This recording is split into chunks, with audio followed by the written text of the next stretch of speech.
Welcome to a new episode of the series on learning the Python language, and this is the second episode in the next episode, continuing on the previous lesson and what we learned about, my friends. If we want to extract a specific character from the inside of the container and the index from the string, we can do this using something like this. I will say it. For example, print hello, and I close the quotation marks and say, for example, I want the index number 4, and this will show us the letter O on the screen because we are counting from scratch, as we agreed. And we also knew what a function or a function means and how it works through a simple example of a ketchup-making machine. Okay, my friends, we stopped when we said that we will use the len command to find out the length of a number like this. Len belongs to the number 1, 2, 3, 4, 5, 6, and it was the one that gave us an error when we told it to print, because the function only accepts string, and you put integer as a number, and I told you that there is a way to convert this integer to normal, and it works as normal, and it works. We have this machine in the same factory as the previous episode. It is located next to the machine of len. There is another machine next to it, another function. It has another function altogether. It takes from you, on the one hand, a number like this, and gives you, on the other hand, a text like that, on the other hand. This machine or this function is called str, and of course, str is an abbreviation.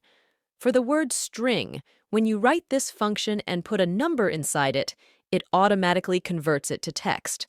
I mean, if you write str, open it in parentheses, and write 123 like this, the computer will not see this as the number 123, but it will see it as text 123, and for it, this will remain very normal text.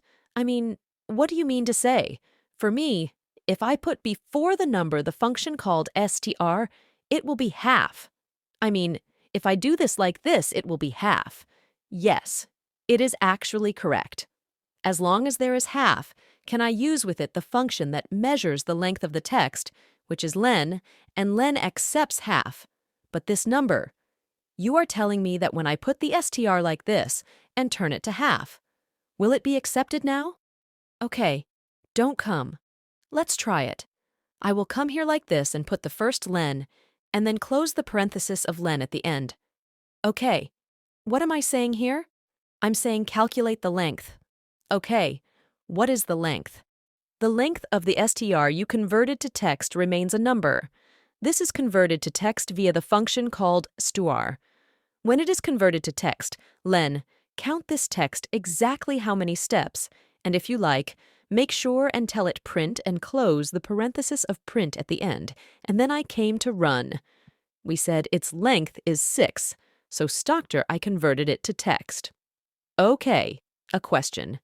If I created a variable and put anything in it, and I, for example, forgot the type of the variable or the type of data inside the variable in which I saved the value, is there anything to tell me what type this is? Because I might forget. I will tell you now that I present to you another machine called type and function. In this machine, you put any value on one side, and it will give you the data type on the other hand. I mean, let's try, for example, and say print, the type for 3. Do run. He said to me, my friends, the type is int, which means integer, which means a number.